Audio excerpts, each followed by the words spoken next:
Hello Dave, एक बार फिर से आपका स्वागत है। आज इस एपिसोड में हम बात करेंगे नेक्स्ट जेएस के इमेज कंपोनेंट के लेआउट के बारे में। तो बेसिकली वैसे भी नोन है कि नेक्स्ट जेएस का जो इमेज कंपोनेंट है काफ़ी पावरफुल है, ऑप्टिमाइज्ड है, आपके इमेज को ऑप्टिमाइज करता है और सेल्फ रेंडर करता है। तो एक तरीके से समझिए कि बहुत बड़ा सिरदर्द जो है वो नेक्स्ट जेएस का जो इमेज कंपोनेंट है ये हैंडल कर लेता है। तो आज हम पर्टिकुलर फोकस्ड हैं लेआउट्स के बारे में। बेसिकली इमेज का जो लेआउट है वो क्या है, ठीक है। तो 4 लेआउट्स हैं इसके, जिसमें पहला है इंट्रिंसिक, ठीक है, दूसरा है आपका फिक्स्ड, तीसरा है रिस्पॉन्सिव और चौथा है फील। तो 4 हैं। तो एक एक करके हम इस चीज़ को एक्सप्लोर करते हैं बेसिकली कि ये चारों ऑप्शंस जो हैं हमें कब, कहाँ और कैसे हेल्प करता है। तो इंट्रिंसिक को लेकर अगर चलते हैं तो जैसे कि आप यहाँ पे देख रहे हैं कि इंट्रिंसिक वाला जो लेआउट है, यहाँ पर जब भी आप कोई इमेज यूज़ करते हैं और अगर आप इसका ऑप्शन जो है इंट्रिंसिक देते हैं, ठीक है, ये चीज़ें, ये वैल्यू आप कहाँ पे पास करते हैं, आप यहाँ पे पास करते हैं, ठीक है। यहाँ पे अगर आप देंगे तो यहाँ पे क्या करेंगे, लेआउट, जैसे कि आप यहाँ पे देख रहे हैं कि इमेज कंपोनेंट है, ठीक है। इमेज कंपोनेंट के अंदर यहाँ पे लेआउट है, लेआउट के पास यहाँ पर आप वैल्यू पास करेंगे, जो भी आपको वैल्यू पास करना है, जैसे कि इंट्रिंसिक पास कर दिए या फिक्स या रिस्पॉन्सिव, ठीक है। तो मैं जैसे कि यहाँ पे इंट्रिंसिक पास करता हूँ।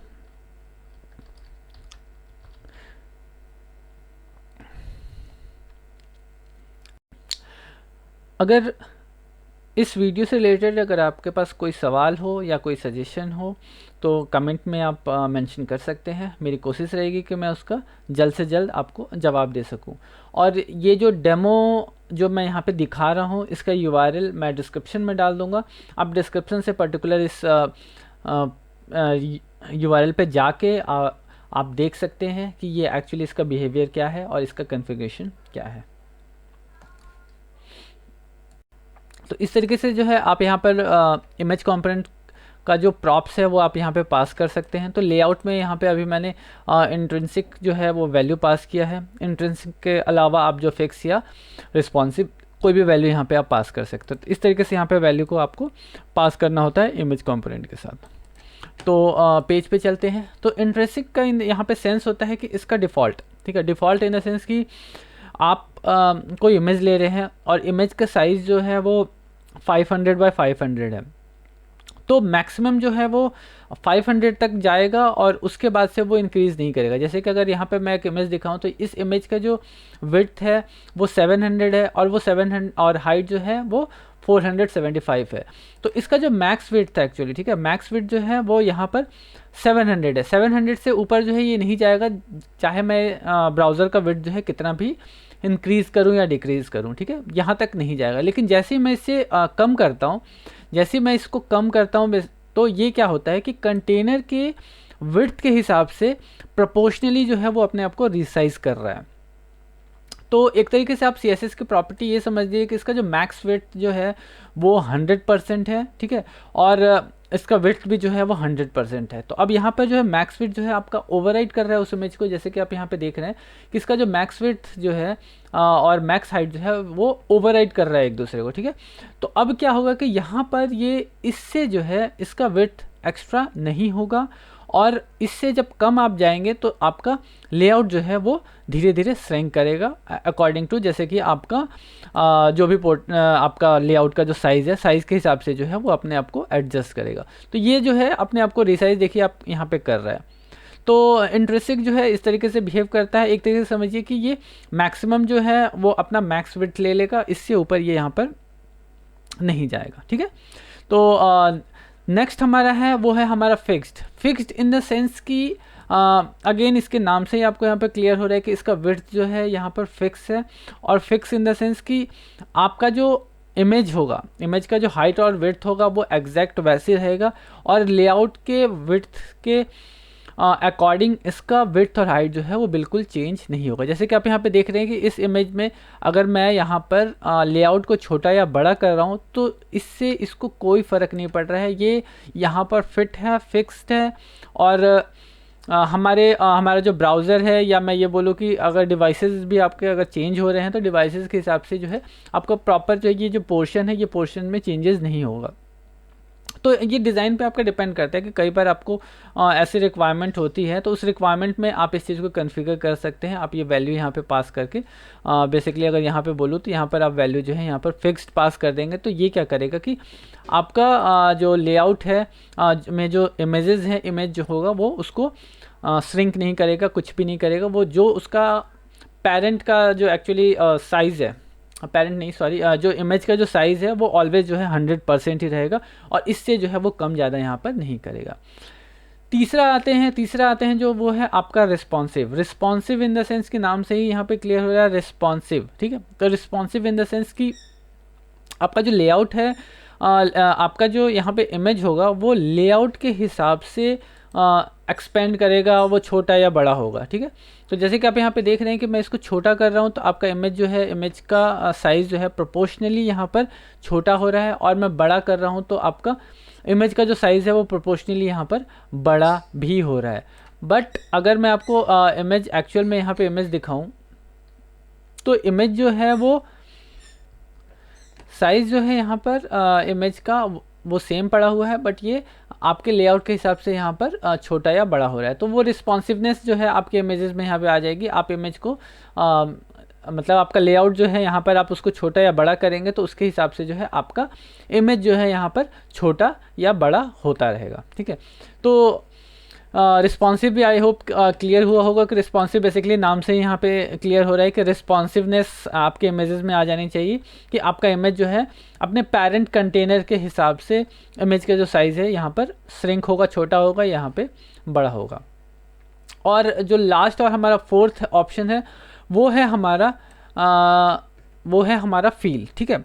फील इन द सेंस कि आप अगर कोई कंटेनर आपने ले रखा है और उस कंटेनर को किस तरीके से आप उसको फील करना चाहते हैं, ठीक है। ये डिपेंड करता है, ये थॉट जो है आप पे डिपेंड करता है कि आप उसको किस तरीके से फील करना चाहते हैं। तो अगर मैं पहला इमेज यहाँ पे दिखाऊं, तो पहला इमेज जो है वो फील हो रहा है, वो कवर के साथ फील हो रहा है बेसिकली, ठीक है। क्योंकि कवर इन द सेंस कि अगर यहाँ पर मेरा कंटेनर देखें, तो यहाँ पे कंटेनर का जो साइज़ है वो 300 बाई 500 है।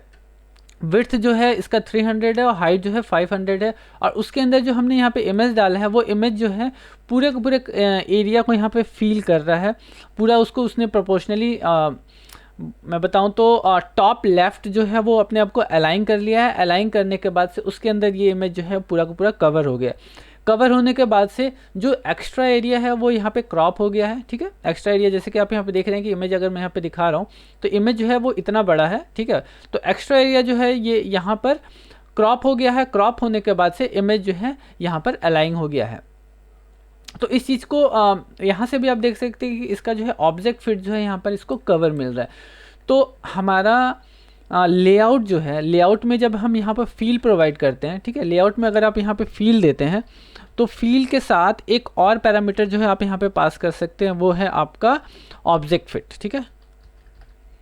ऑब्जेक्ट फिट जो है ये वैल्यू भी आप यहाँ पे प्रोवाइड करेंगे, और ये वैल्यू जो है एग्जैक्ट वही CSS की बात करूँ तो मैं CSS की तरह ही है। अगर मैं यहाँ पे इसको कवर पास, यहाँ पे वैल्यू जो है आप यहाँ पे कवर पास कर सकते हैं, या इसके अदर वैल्यूज़ जो है वो भी आप यहाँ पर पास कर सकते हैं। तो लास्ट जो है ये हमारा फील जो है एक एक्स्ट्रा पैरामीटर भी लेता है, जिसको हम ऑब्जेक्ट फिट कहते हैं, ठीक है। तो नॉर्मली जो है यहाँ पे ऑब्जेक्ट फिट अगर आप यहाँ पे देखो तो पहले इमेजेस में जो कि यहाँ पे ऑब्जेक्ट फिट हुआ पड़ा है प्रॉपर हमारे एरिया के अंदर, उसका जो ऑब्जेक्ट फिट यहाँ पर कवर प्रोवाइड किया गया है, तो जिसकी वजह से ये क्या कर रहा है कि आपके इस पर्टिकुलर जो प्लेस होल्डर के अंदर इमेज को प्रॉपरली यहाँ पे फिट कर रहा है, जो पूरा का पूरा एरिया जो है उसको यहाँ पे कवर कर रहा है। अगर यहाँ पे मैं अगर दूसरा दिखाऊँ आपको, तो दूसरा जो हमारा यहाँ पर इमेज है, इसका जो अगर आप ऑब्जेक्ट फिट देखें तो वो कंटेन इन द सेंस कि यहाँ पर जो कंटेनर है उस कंटेनर के अंदर इमेज जो है वो एडजस्ट हो जाएगा, वहाँ पे श्रिंक होकर वो उसके अंदर पूरा का पूरा फिट होकर उसके अंदर आ जाएगा।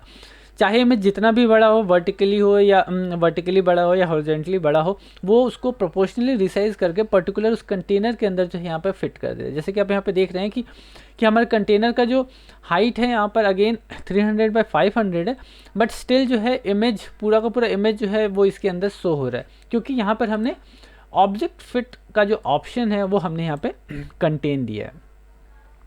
और इसका जो तीसरा ऑप्शन है बेसिकली, ठीक है, तीसरा जो इसका ऑप्शन है वो है हमारा जो है वहाँ पे हमने क्या किया कि ऑब्जेक्ट फिट जो है यहाँ पे हमने नन दिया है, या इसका आप एक तरीके से समझिए कि इसका डिफ़ॉल्ट वैल्यू है अगर आप वैल्यू नहीं देते हैं तो जैसे कि आप यहाँ पे देख रहे हैं कि अगर आपने कुछ वैल्यू नहीं दिया है तो ये क्या करता है कि आपके कंटेनर, आपका जो पेरेंट कंटेनर है बेसिकली, ठीक है, उसके अकॉर्डिंगली क्या कर रहा है कि ये अपने आप को रिसाइज कर रहा है। तो यहाँ पर हमारा जो पेरेंट है बेसिकली, ये इसकी अगर मैं बात करूँ जिसका हाइट और विड्थ जो है हमने यहाँ पे 300 पे 500 दिया है, अगर मैं इसकी बात करूँ तो ये जो है इसका पोजीशन रिलेटिव है, ठीक है, और इसके अंदर जो है हमारा इमेज यहाँ पर प्लेस हुआ पड़ा है। तो एक तरीके से आप ये समझिए कि आपको यहाँ पर ऑब्जेक्ट फिट जो CSS है, CSS की प्रॉपर्टी को थोड़ा सा अंडरस्टैंड करना पड़ेगा, और जो कि आपके आपका जो नेक्स्ट जेएस का जो लेआउट का फील ऑप्शन जो है, ठीक है, उसको ये मेंटेन करेगा। तो उम्मीद करता हूँ कि नेक्स्ट जेएस का जो इमेज कंपोनेंट है उसका लेआउट के जो 4 ऑप्शंस जो थे हमारे वो आपको क्लियर हुए होंगे। सो अगर जानकारी पसंद आए तो वीडियो को लाइक और चैनल को सब्सक्राइब करना ना भूलें। मिलते हैं फिर कुछ नई जानकारियों के साथ, तब तक के लिए बाय बाय।